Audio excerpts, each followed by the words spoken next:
विधानसभा निवडणुकीचा निकाल 23 तारखेला लागला आणि त्या निकालामध्ये शहरमध्येचे नवनियुक्त आमदार आणि भाजपानं भांडणं करून घेतलेला मतदारसंघ तो आणि त्या मतदारसंघामध्ये भाजपाचे उमेदवार वयवर्ष 32 असलेले देवेंद्र कोटे हे प्रचंड मताधिक्याने आणि भाजपाचा एक कॉन्फिडन्स वाढवणारा विजय खेचून आणला आणि सुरुवातच करतो तात्याचं प्रत्यक्ष स्वप्न साकार झालं। काय होती निकाल हाती आल्यानंतरची पहिली भावना?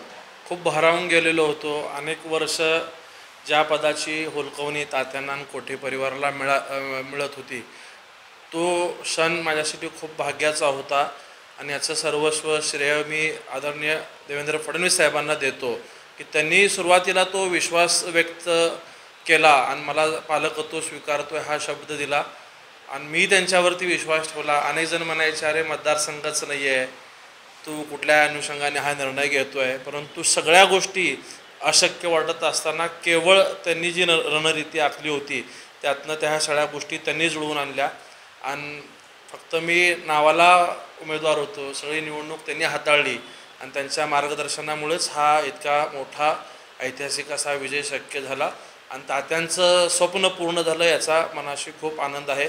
तात्यांनाही या बाबतीत माझ्यावरती जो विश्वास होता आणि त्या विश्वासाला मी पात्र ठरलो याचाही मला खूप खूप आनंद आहे।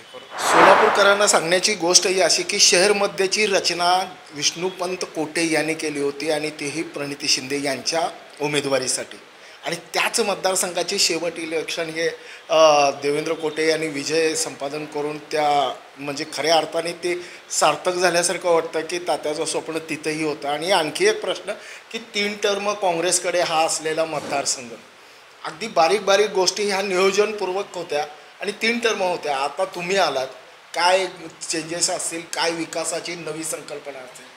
काँग्रेसचा बालेकिल्ला असा म्हणता येणार नाही। सुरुवातीला प्रणिती शिंदे 2009ला त्या ठिकाणी आल्या, परंतु 2014ला ज्यावेळेस MIMचा त्या ठिकाणी एंट्री झाली त्यानंतर सगळ्याच हिंदुत्ववादी लोकांना वाटायचे की त्या ठिकाणी MIM नको, म्हणून काही हिंदुत्ववादी विचाराच्या संघटना असतील लोक हे नाईलाजाने का होणे काँग्रेससोबत राहायचे, परंतु आपण म्हणल्यासारखं ज्यावेळेस भारतीय जनता पार्टीने हा मतदारसंघ सोडवून घेतला आणि माझ्यासारख्या नवयुवकाला उमेदवारी दिल्यानंतर त्यावेळेसच सगळ्यांना खात्री होती की हा भाजपाचा बालेकिल्ला आहे। तिन्ही लोकसभेला इथं भाजपाला मताधिक्य 90,000पर्यंत मतदान झालं होतं आणि त्याच अनुषंगाने आताही आपण 90,000पेक्षा अधिक राहू हा मला आणि पक्षाच्या वरिष्ठ सगळ्यांना विश्वास होता आणि त्यासाठी भारतीय जनता पार्टी असेल, राष्ट्रीय स्वयंसेवक संघ असेल, प्रबोधन मंच असेल, अनुलोम असेल, अनेक अदृश्य शक्ती यासाठी काम केल्या आणि आता इतका मोठा विजय झाल्यानंतर ना बदल दिसण्यासारखं काम करण्याची जबाबदारी सुद्धा माझी आहे आणि ती मी निश्चित पूर्ण करेल हा विश्वास देतोय। जेणेकरून असा कुठला बदल की तो संघामध्ये प्रकर्षाने झाला पाहिजे, मतदारसंघामधला तो बदल अपेक्षित। आता महिलांना प्रामुख्याने वाटतं की पहिला पाण्याचा प्रश्न जो आहे तो पाणी जे आज आठवड्याला एकदा येतं ते किमान 1 दिवस आड यावं ही जी मागणी आहे ते फडणवीस साहेबांच्या दुहेरी पाईपलाईनमुळं त्याचा फॉलोअप जे चालू आहे त्या माध्यमातून तो लवकर पूर्ण होईल।